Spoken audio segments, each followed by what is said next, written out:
Are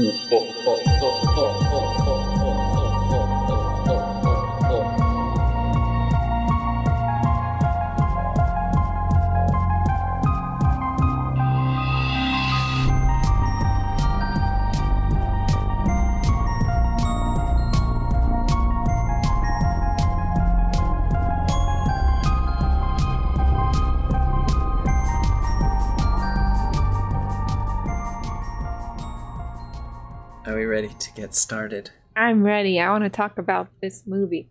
I don't have a lot of, once again, I don't have a lot of facts, but I have a lot of feelings. I was going to say, I have a lot of behind the scenes stuff for this one too. Okay. I got Not as so much many as Nope, feelings. but... Well, that's okay. That was a longer episode. I have all the feelings inside and written down. Okay. Today we're talking about the most horrifying topic of all, the housing market. It's true. Hi, welcome to Monster Masquerade. I'm a very sleepy fae. And I'm Mint. I'm averagely sleepy. the average amount of tired. Yes. It hasn't been too long since we recorded, but No, not the month crazy, of September was not great for me and my household. This is very topical. Yeah, we ended up moving twice because the first place that we moved to maybe did some false advertising and wasn't super healthy or safe. So we're moved into a much nicer place, but I didn't have a desk for like a week and a half. So I had to wait for that too. No recording off cardboard boxes for Faye.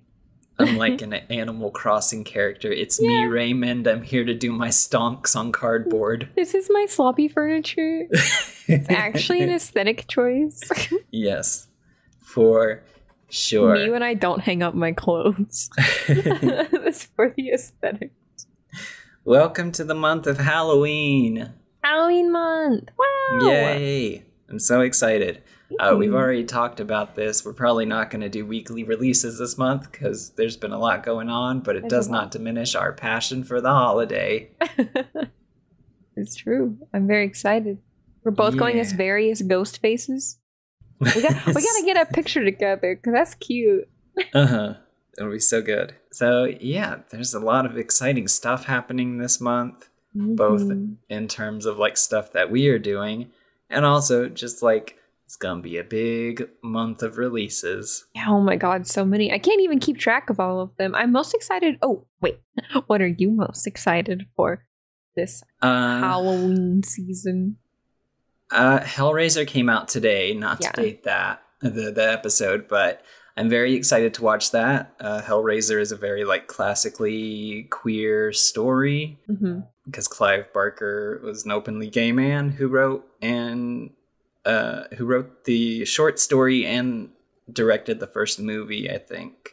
I heard there's not a lot of butts in it. That's the only spoiler I've seen. That there's not enough butts. That could just be somebody being silly. Because I'll make a special note. I'll bring my Monster Masquerade notebook and just keep a tally of every butt there is. Okay, yeah, good call. But I'm also very excited. There's a new Christopher Landon project coming out. I think it's called like The Midnight Club, something like that. It's like, it's kind of like scary stories to tell in the dark, but in his style. So he did like Haunting of Hill House and Midnight Mass. What is the name of that? I'm gonna look that up because he likes midnight. Well, that's like I'm excited for the kind of scary stories to tell in the dark. Guillermo del Toro, like more adult series he's doing, is coming out at the end of this month. It's Guillermo del Toro's Cabinet of Curiosities. I'm very excited for that. That also looks very good. That and Wendell and Wild, because I love Jordan Peele. That's no secret, and I love stop motion. That is not a big secret at all. And we're talking about stop motion today, so. Wait, did I say Christopher Landon? Yes. That's the guy who did Freaky. That's not right. Flanagan, Mike Flanagan. Oh my gosh. I just believed you. Oh my god. Preemptive correction cafe. I do like Christopher Landon, but you know what it was? Christopher Landon shared a tweet of a trailer for the new Mike Flanagan thing. That's why I've got those wires crossed. Yes, it is called the Midnight Club. I'm glad you're not a girl boss. Keep gaslighting me. I said that at work the other day, and none of my coworkers knew what it was. None of them. And I felt like a big old weirdo. I was like, no, it's chronically online. It's a saying, I swear. So yeah, there's a lot of exciting things. We're probably going to watch Halloween Ends at the drive-in and be very angry about it. I'm gonna cry. You bring my tissues. I hope they both die. At this point, like, just kill them both. That's how I wanted the first of this series to, the first of this new trilogy to end. I wanted Michael and Laurie to, like, both beef it at the end of it. Oh, they could die holding hands. Best friends till the end. Yeah, no, I'm not. I don't know. I'm very apprehensive about that one. I'm but not excited. My friend was like, "How are you not excited? It's not even out yet." And I was like, Have you watched the trailer? Have you seen it? Hello? It looks bad. I guess I should let people enjoy things. I guess maybe we'll see. It depends. If it's got a messy like cultural commentary, I think we're allowed to dunk on it as much as we want to. Yeah, well, I'm still gonna dunk on it. People can like whatever they want, and I can tell them that I disagree. So that's where we're standing. I don't have high hopes for you, Michael, but we'll see what you're up to. What have they done to you, my boy? I like that we're hitting our tangents early. That makes me happy. It's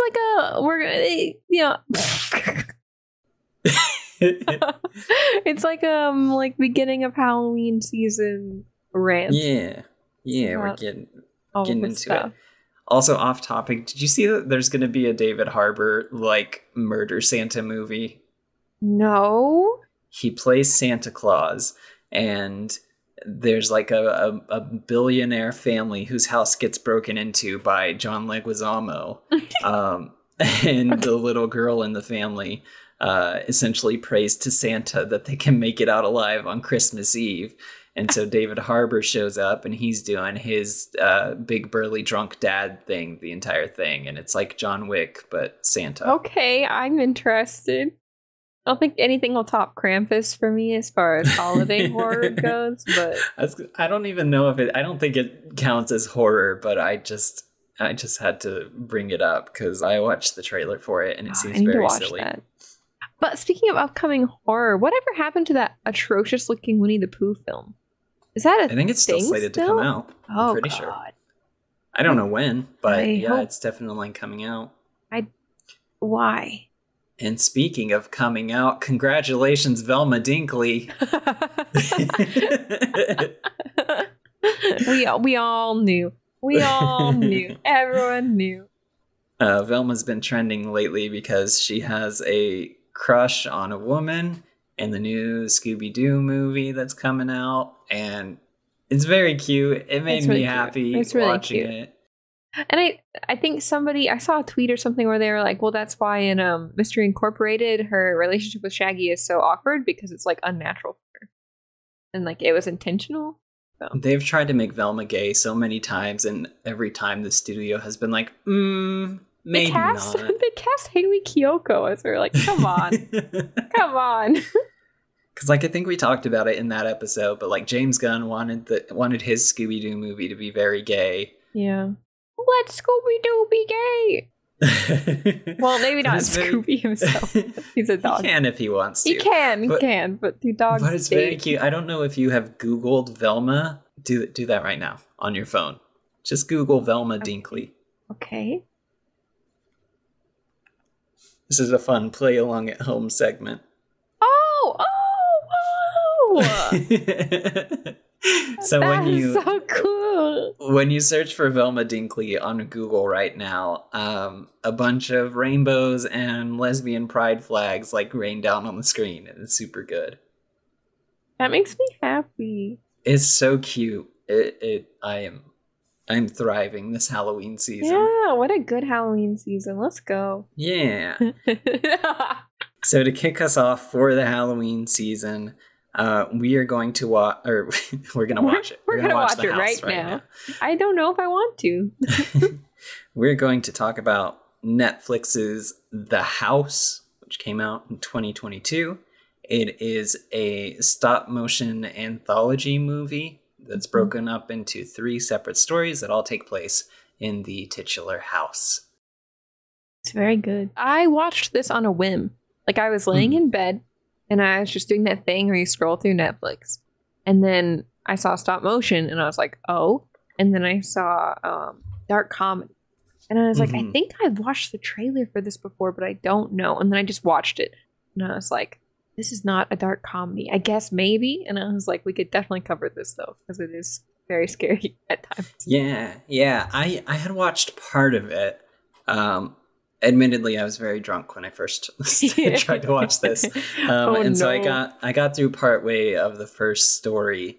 And then there was the part where they're like getting dressed by the British man in their like cushions and stuff. And I was like, I don't think I can. I'm not in the right. Yeah, that's not really a good like I'm drinking movie. I feel like you got to be completely sober with a glass of water.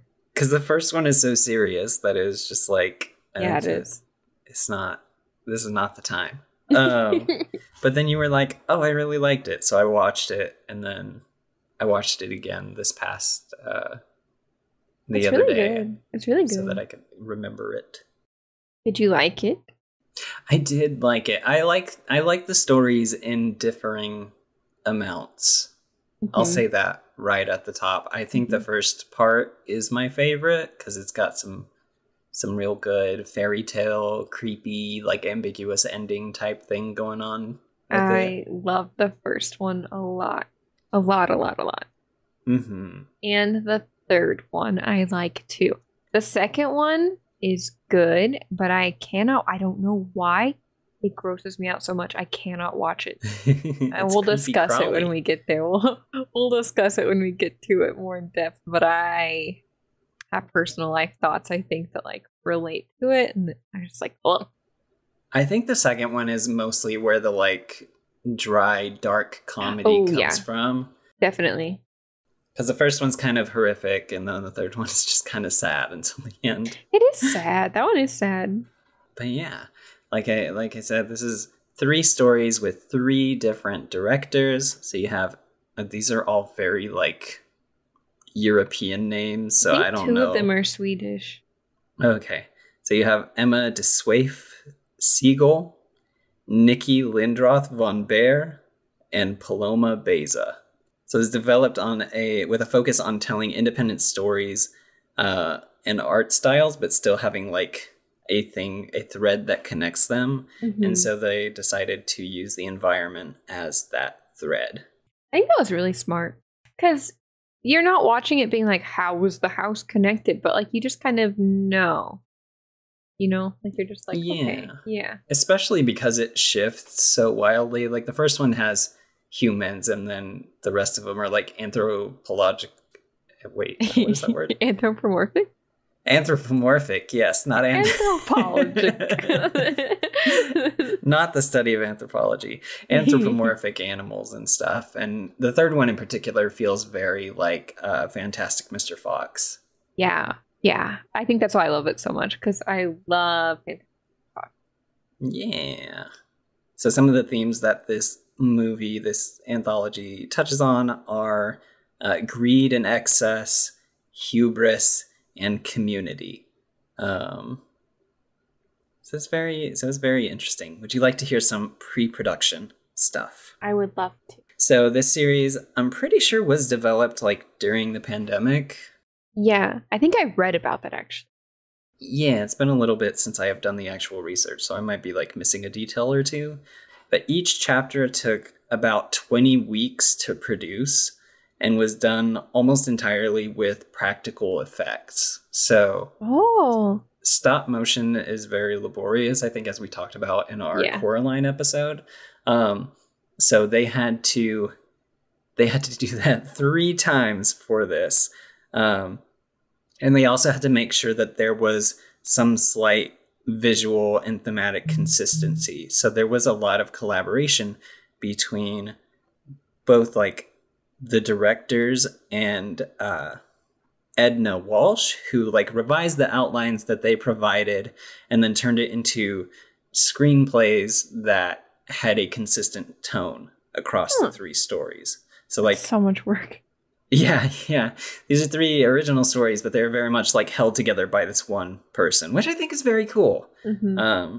Who had a very active hand in maintaining like those themes. Yeah, that is very cool. Yeah, they were produced in these giant warehouses that were provided by McKinnon and Saunders, who produced Fantastic Mr. Fox and The Corpse Bride. And they also had a hand in doing some additional character design throughout production. Well, that makes sense. And then the art director was Alexandra Walker. And so she made sure, because it's the same house, it has pretty much the same layout, like throughout the entire thing. Some things change, but like the staircase, there are some visual elements to the house that like remain consistent throughout all 3 stories. Mm-hmm. Especially that front like entryway. Yeah. Very recognizable. Mm-hmm. So Alexander Walker was pretty much in charge of like making sure that like, okay, this is consistent enough that we can proceed, or, you know, we need to change details here to make it more realistic. One thing that they also had to consider in the production of this was the scale of the models and the house itself. Because like the first one, there's not very complex movement. It's very felty. Mm-hmm. It is very felt. Yeah, but then the third one with the walking cats, which is the most Fantastic Mr. Fox, I think, Yeah. had the biggest like models and house. That makes sense because there's a lot going on in that one, and you see the outside of the house the most, I feel like, in that one, like the full shot of it. Yeah, so like the main things that they focused on with like the architecture of the house is the windows and the stairs. So those were like the 2 elements that like what sold it essentially, because like it's hard to move. It's hard to move those in a real building, yeah. So I think that makes sense. That's really cool. Stop motion is so fascinating to me. I don't have the patience or the like. My hands are also too shaky, so I could never. But no, I could not imagine working on something for 20 weeks like that. Yeah. Especially, I think my wrists would just fall off. Yeah, it's like a huge chunk of your life, and you're just like, it's really strenuous. But it's worth it. I love stop motion. Everyone who works on stop motion, I love you. Thank you. I love you. So yeah, it's just very interesting. And then I had I was looking it up because the music in this movie is also very good. Mm-hmm. So it's by an Argentinian composer named Gustavo Santaolalla. So he's a composer, and he did music for a lot of Jorge Gutierrez works. So like The Book of Life, Maya and the Three. Jorge Gutierrez is like one of my favorite Mexican directors. Like he did El Tigre and a whole bunch of like everything he does. I'm just like so good. In love with. So it was very cool, like finding that connection too. That is cool. We could honestly do like a whole segment on Argentinian horror, because like the horror community in Argentina, I tend to gravitate towards it, like Argentinian horror games. There's that stop motion film, La Casa Lobo, that I'm obsessed with, that I don't know if we could cover because it'd be really heavy. It'd be a very heavy episode. But like Argentinian horror is just so cool. Very cool. Yeah. It's very neat. Or I'm wrong. I just misspoke. Correction, cafe time. I'm thinking Chilean horror, but I do also love Argentinian horror. They make the Kirlian Project on Netflix. Oh, okay. Yeah. That's an Argentinian horror short series, and it's very, very good. So Argentina, South American horror. I love it. There we go. I was gonna say, I have not gotten super into like much Hispanic or Latin horror aside from like La Llorona. Yeah. And like the the monsters, like the Chupacabra and stuff. So I would be very interested in like doing a deep dive into like some of the projects that come from there. I want to dive more into like Brazilian horror, because all I really know is the Brazilian gaming horror community. I don't really know much about like the Brazilian horror movie community. That'd be interesting. But anyway, the house. The house. Are we ready to talk about the first? I'm so ready. I'm so ready. It's broken up into 3 chapters. The first is called "And Heard Within, a Lie is Spun." Even from the titles, there's something like very over the garden wall about this movie too. It's like, Mint, watch me. Watch me. You will enjoy this. But it is about a young girl named Mabel, who's played by Mia Goth. Yeah. Side note, I want to watch every Mia Goth movie because X and Pearl look and sound incredible, and I can't wait to dive into those too. Yeah, I love Mia Goth. But she plays Mabel, who's a young British girl who lives with her younger sister and her 2 parents. Her dad is kind of a loser and gets bullied by his family because his dad, like, I guess, squandered all of their riches. And so he's just like very stressed all the time.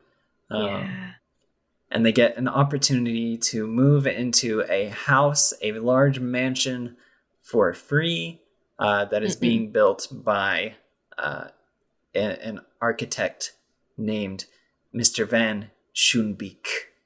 Yeah, whenever the dad meets him in like a weird, what's that thing called? Pelican? Is it a pelican he's in? A palanquin? Palanquin, yeah. Whenever he meets him in that in the middle of the night and it's like, you have to sign here. Blah, blah, blah. I was like, oh no. Sir, please. Please don't do that. I was surprised he didn't show up like in the other stories. Yeah, I was expecting that also, like that to like tie in, but it was just the house. Because there's some like weird cutaways throughout this first one, especially once things start like going bad, where he is like in a dark room and he's just like laughing to himself and he has these bright yellow glowing eyes and it's like, are you a devil? Like, what's happening here? Yeah, what's going on here? What's this guy's deal? Yeah. Did you notice that the house is the exact same as Mabel's dollhouse? Oh, I didn't. And the dolls she's playing with at the beginning of the movie, at the beginning of the chapter, are 2 rats, a squat wide one and a tall skinny one. No. So it ties into the second chapter. Yeah, I didn't notice that at all. Oh, fuck those rats. I don't like them. I love rats, not those ones.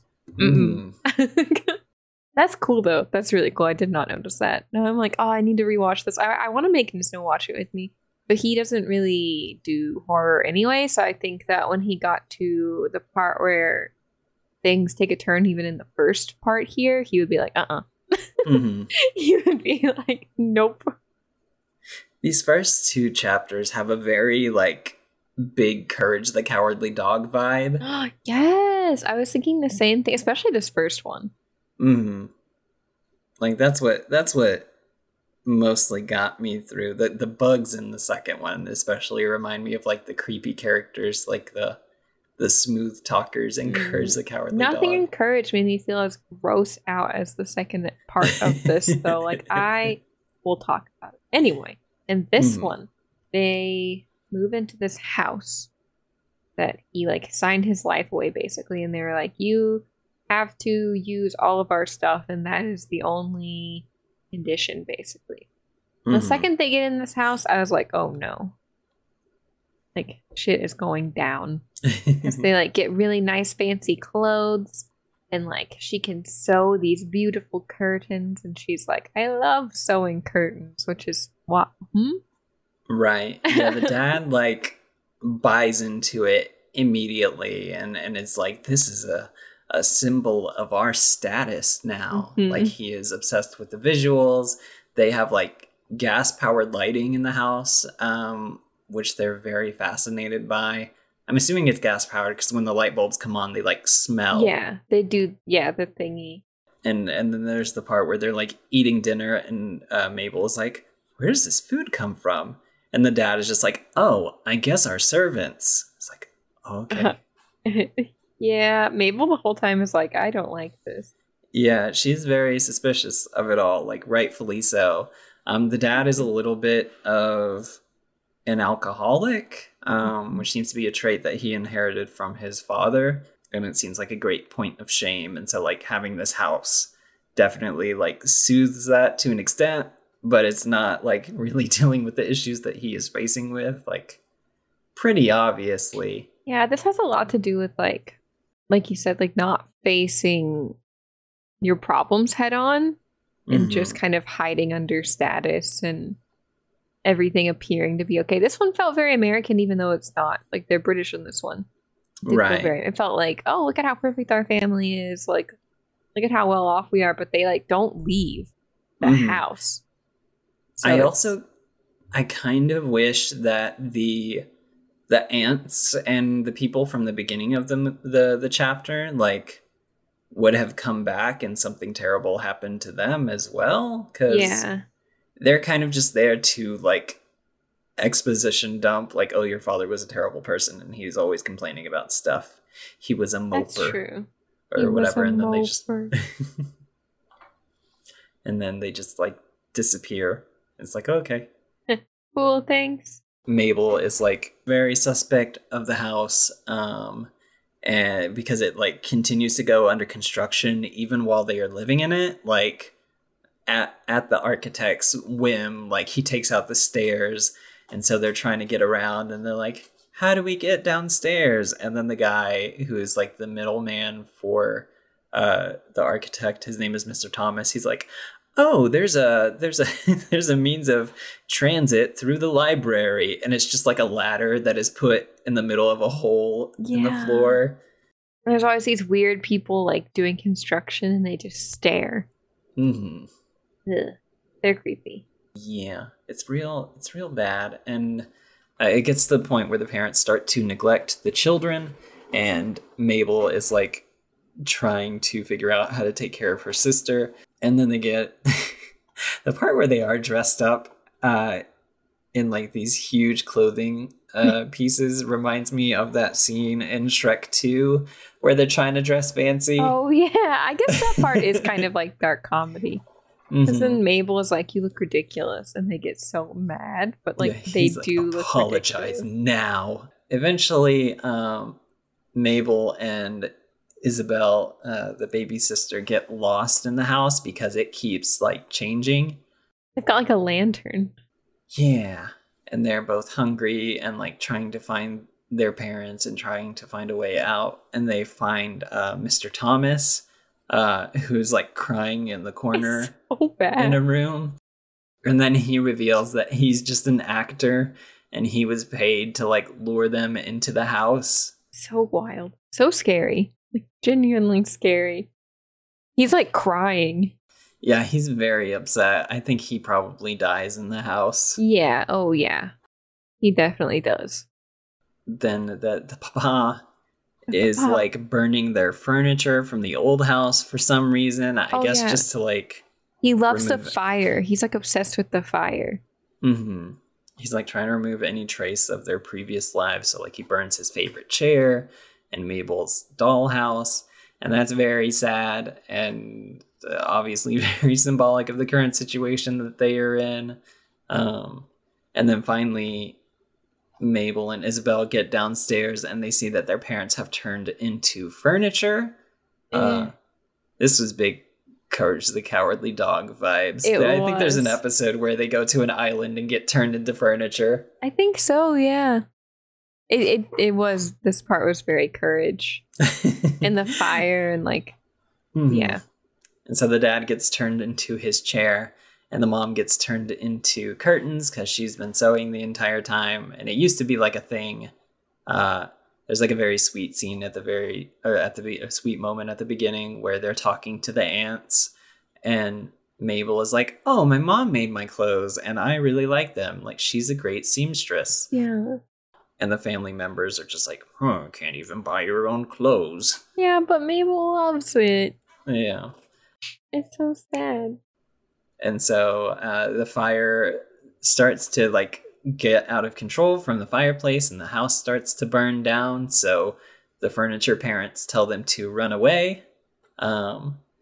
and they climb out of a window and escape. And I think she uses her mom's like curtain, doesn't she? Yeah. Like get out. And so they wander off into the distance, watching their house burn down. And it's kind of uncertain, like, what comes for them next. It's really sad because they're like stuck out in the wilderness, and their mom and dad are for sure dead, or furniture and dead. So that's pretty bleak. This first chapter is so very like sad and unsettling, and I think it does the best with like working with the tone that these filmmakers were going for. Yeah, it definitely does. They all have such different feelings to me. I think the first and the third have the same kind of like sadness. The second one is not. I mean, it's sad, but in a different way. So now we can talk about the second one. Now we get into the gross one. I don't like this. That's bad. I like this one. I do like it. It's weird. It's something where like if somebody was like, I want to watch something kind of weird, disturbing kind of, I would probably show them this. But I think the problem with chapter 2 is that it is the most drawn out, like with its pacing, and the most like immediately obvious, like what is going to happen at the end. I didn't know that was going to happen, like exactly. See, I had a feeling because at this point we have shifted and we're starting to get like vaguely Fantastic Mr. Fox-ish. Yeah. And so our lead character is a rat man who buys the house, and he is trying to renovate it so he can sell it and make a ton of money. But he is very cheap and trying to do things the quick and easy way. So like he fires all of his contractors to save money, and he's refusing to listen to anybody who is telling him that like, oh, this might not be a great idea. It's very clearly like he is in over his head, but he's like, if I can just sell this house, like everything will be okay for me. Yeah, he's like delusional. Yeah. But it's very landlord of him. He's very landlord. Very early on in this chapter, we find out that the house is like infested with a bunch of fur beetles and like gross wormy guys. And so he uses a ton of bug poison to like try and get rid of them to no avail. So my immediate thought upon seeing like the first time he tried to treat them is like, oh, he's gonna like, accidentally poison himself and die. I did know that was gonna happen. I didn't. And then these. Oh, also an important thing at the beginning is that he's like always talking on the phone to like his, we assume, significant other, and they're like arguing, and he's like, no, I love you, and they're like, don't say that, blah blah blah, and like, oh, I'm like, they're fighting because of this, and then we'll find out later that is not true. Right. Like you're supposed to think that like he has probably done this before, where he's taken up projects that just like went nowhere. Yeah. My dad does that. Oh no. That's believable. Like he's bought at least like 2 boats that he's. I was gonna say boats. I'm gonna fix this, and then we're gonna have a great time out on the lake. And then it's like boat parts are expensive, and also I'm tired on the weekend, so I don't know if I'm gonna fix this boat. Let me just sell this. I think one of them he traded for his smoker, like his barbecue smoker, which he does use. That's a good investment. So that's good. But yeah, that part was a little relatable, where it's just like, are you sure you're going to work on this? Like, are you positive it's going to be okay? He's even like, we're going to go on a big vacation after this. It's going to be great. And then he does the open house. And the house looks nice, but it is not. Yeah, everything is bad. He doesn't have food because the DoorDash people got his order wrong, I guess. So all he has is ramen. Ramen noodles and like junk food. He's like, there is supposed to be champagne and crudité, and I have none of that.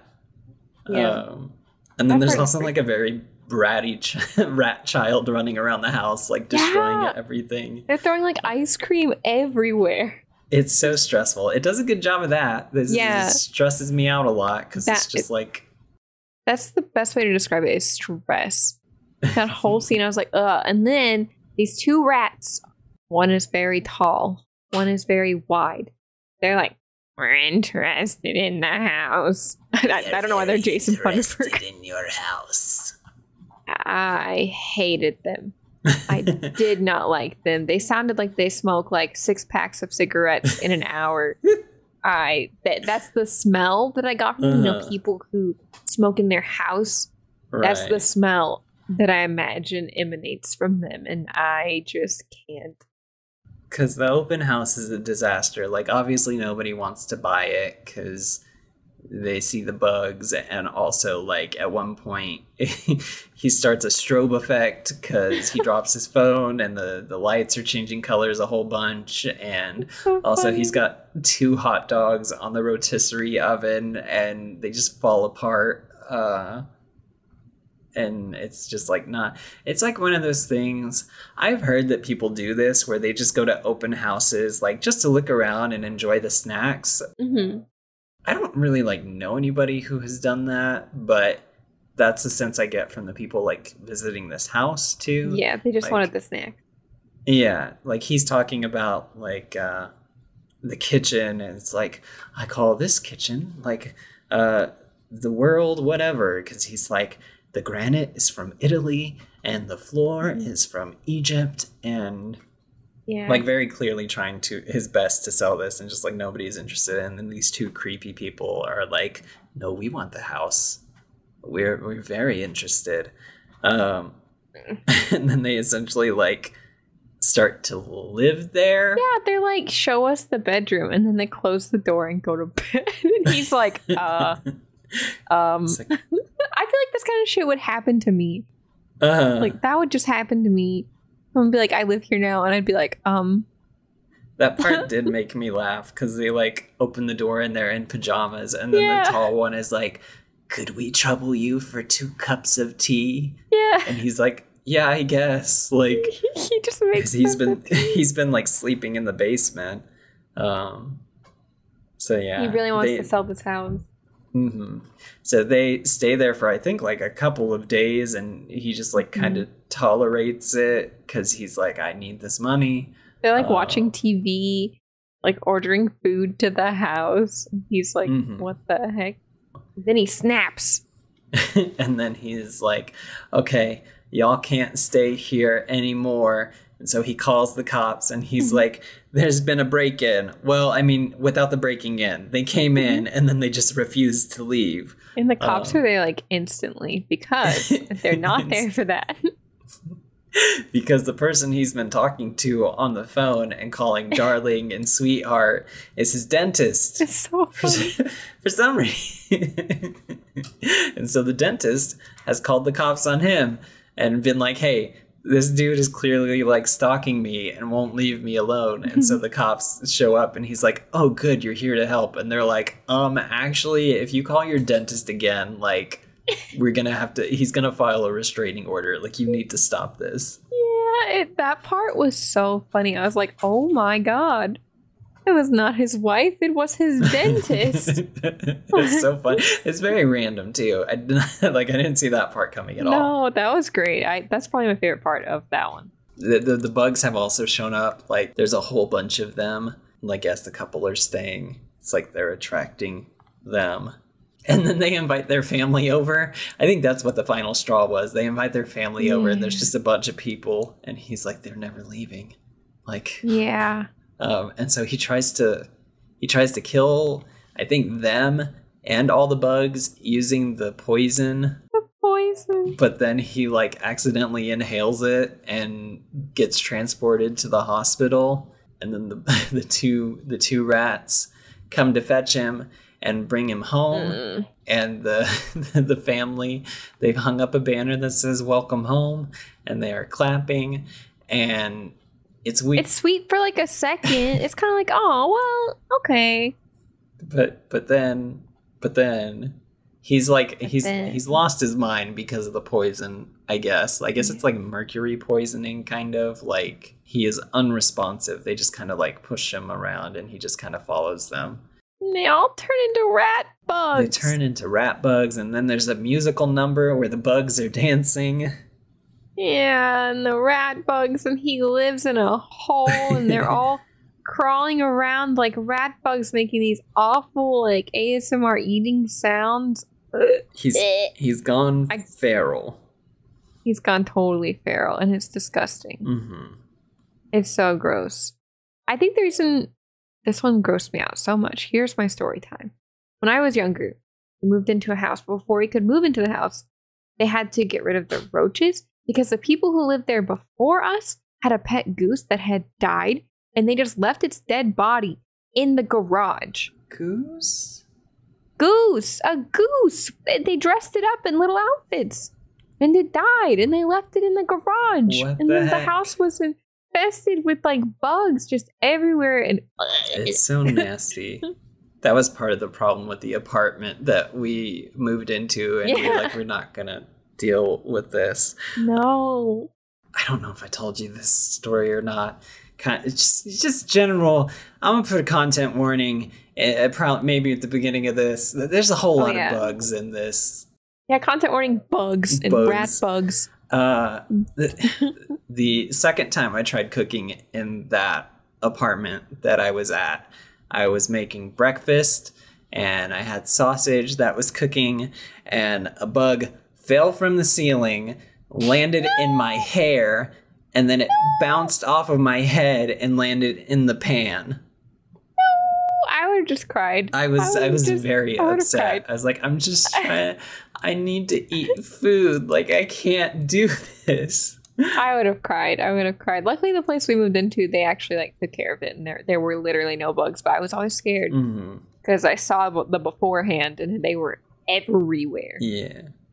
So I can't imagine, like, it's so gross. The dancing scene is one of the like 2 parts that they had to use some CGI because it's like it's very intensive and like kind of trippy. That scene felt like Corpse Bride. Yeah, it did. That scene was very Corpse Bride. Definitely got those influences in it. Mm-hmm. Like the part where they're like going down to the like underworld area. Mm-hmm. It's very similar to that. I liked the dancing scene. That was fine. The bugs are fine. The rats are fine. The audio, the rat bugs, the sound design is a nightmare. Sound design nightmare. Rat bugs nightmare. Don't like the rat bugs. I don't know what about them is just too much for my little brain. Mm-hmm. But no. And the sounds are like it's so bad. That's chapter 2. That one will make you itchy. The house gets trashed. In between the events of chapter 2 and chapter 3, the world floods and gets taken over by cat people. This one is sad, but I like this one a lot. It feels the most... I don't know. It kind of feels out of place with the other 2 because like the issues that they're dealing with feel much more relevant, I guess. Yeah, the horror of it all is more realistic. The horror is just like real life. I was gonna say I don't even know if there's like a horror theme to this third one per se. It mostly just deals with like grief and like moving on and fear of abandonment. That's horrific to some people. Abandonment is one of my biggest fears. Yeah. It's time to get real with men. But no, like it's not scary in the same sense. But it's also the story of a landlord. So who gives a fuck? I like this landlord. I like her. And the cat that she like had a crush on, but she didn't know she had a crush on him. I don't know. This one just is very fantastic, Mr. Fox, and I think that's why I like it. And it's a nice like contrast to the one that you just watched with the bugs. Yeah. It's the palate cleanser after the bugs. Yeah. It's really nice. It's fair. Nice. So yeah, it's the same house except that the surrounding area has essentially become like a swamp where the water is like creeping closer every day. Mm-hmm. The house used to have a whole bunch of tenants, but as the waters came closer and the house started falling apart, they moved out. And so there are only 3 residents left. You have Rosa, the landlord. You have Jen, who is played by Helena Bonham Carter. She is? Yeah. Oh, I didn't even know that. Yeah. It's the most Helena. I don't know. I just recognized the voice and I was like, yep, that's her. That's definitely her. Oh, I didn't even like put 2 and 2 together. I was so like into the story in this one that I actually didn't look up the voice cast for once. And then you have Elias, who is a fisher cat, a lazy fisher cat. I love Elias. He's very good. I love him. So Rose's hope is that she can repair the house, attract a whole bunch of tenants, and then eventually move them out so she can have the house to herself, and it'll be perfect. But she can't do that because her 2 current tenants don't pay rent in a typical fashion. Elias just gives her a fish every month. It's very cute watching him fish. So cute. Because he just like sits on the dock and then he like paws it out of the water. It's good. It's very good. It's really cute. I like it. She's like, you can't pay with fish. And he's always just like, and then he closes the door. Like he doesn't. And then Jen is very into crystals and like that vibe. Yeah. She would shop at Earthbound for sure. She would. I forgot that was a store that existed. Yeah. I think it's only available in like shopping malls. Yeah, that's so funny. But she would shop there. Mm-hmm. So part of the reason why she can't repair the house is because 1, she doesn't know how, and 2, the water she is using is like unsanitary because it is all like muck from the surrounding swamp area. Yeah, they're not doing so great there. So she's kind of at her wit's end with the house, and like, but she doesn't want to leave because it's very obviously important to her. I can't remember if it was like her family lived there or she just like moved. I think it was her family house. So she was just like, I don't want to leave. And that's like the big theme of this one is kind of like moving on. Mm-hmm.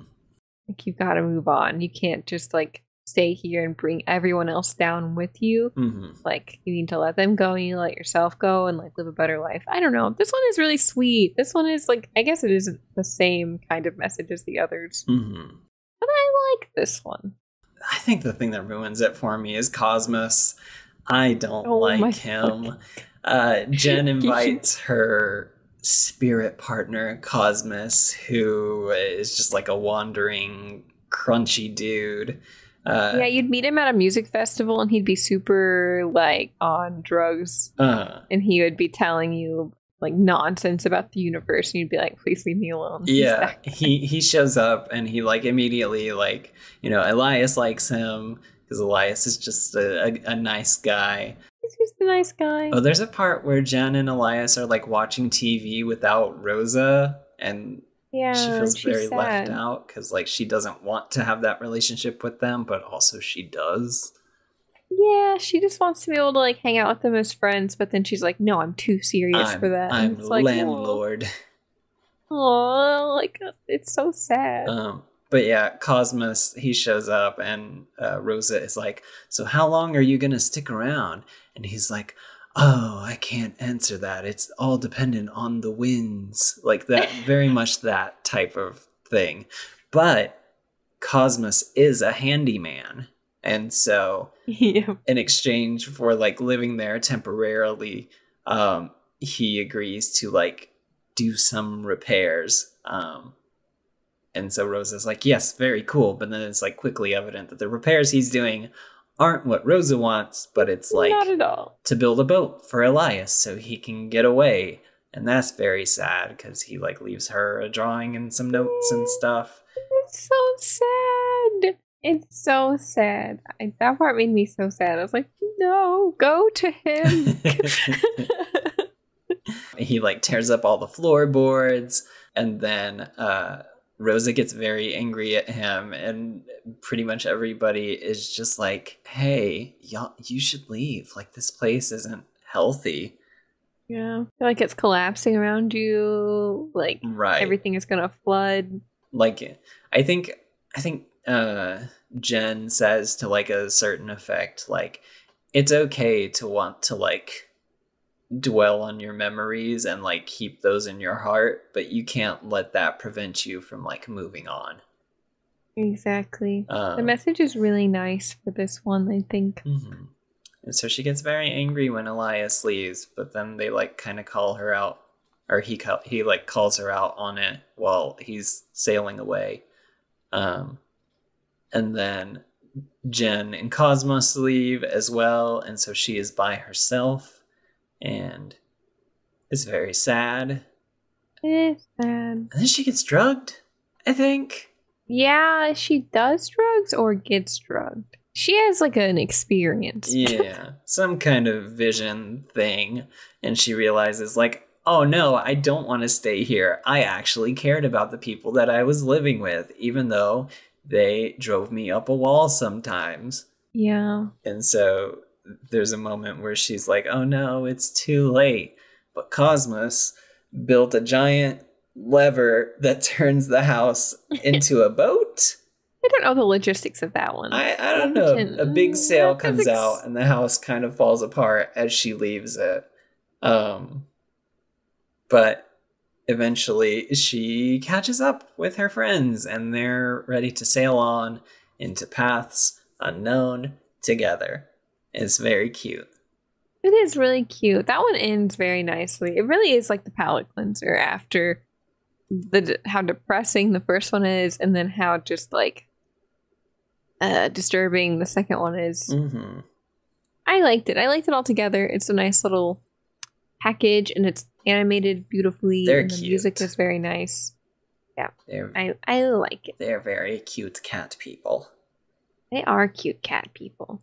I give the house an 8.5 out of 10. Too creepy crawly. Get those bugs out of here. Get the rat bugs out of my face. The sounds, just the sounds. Mm-hmm. I was like in a call with Nisno. I was watching it, got to that one, and I was like, ugh. He was like, what are you watching? And I was like, ugh. Like, I don't like it.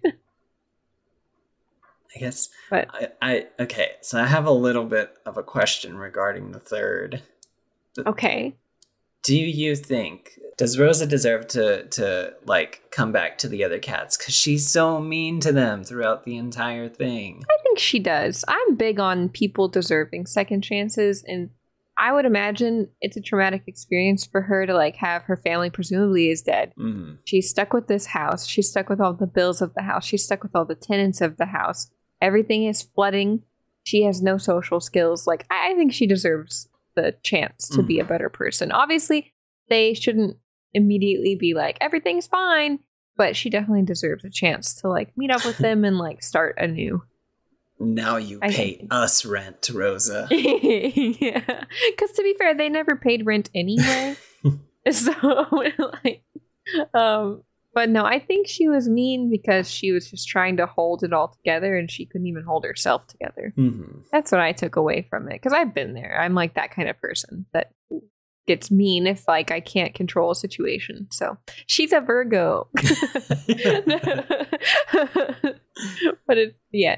I think she deserves to be with them. I think if they wanted to keep it like thematically consistent, I think she would have sailed off and then it would have been like unclear whether or not she joins them again. But it would have been like very similar to the first one, at least, where they're just like, I don't know what we do next. But this one, at least, there's like a little bit of hope. So that's nice. Yeah, because like where the heck are they sailing to? That's the ambiguous part for me. It's like, do they just all live on boats now? He can catch There's an episode of Bob's fish. Burgers about that. But it's like a Mad Max parody, but they're all on boats.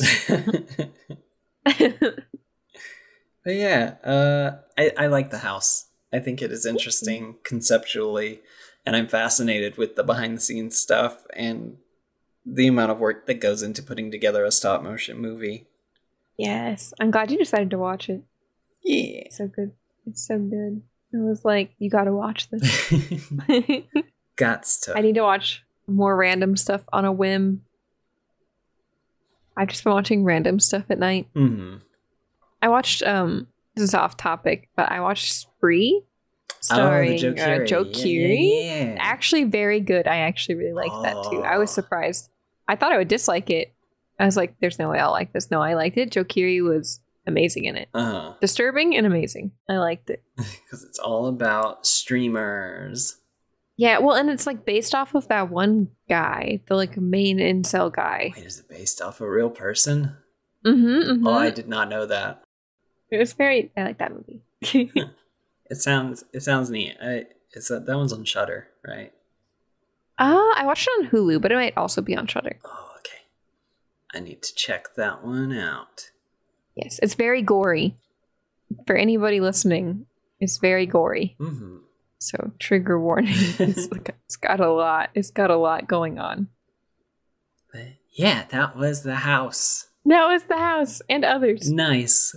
It's the scary month, so we got a lot to talk about. There's so much. We have to decide. Ghouls for Charity is running right now.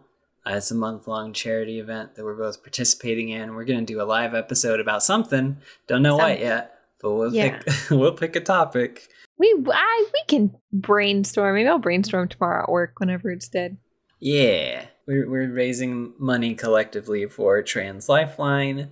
Yeah. You did your VTuber model reveal. Oh yeah, I did.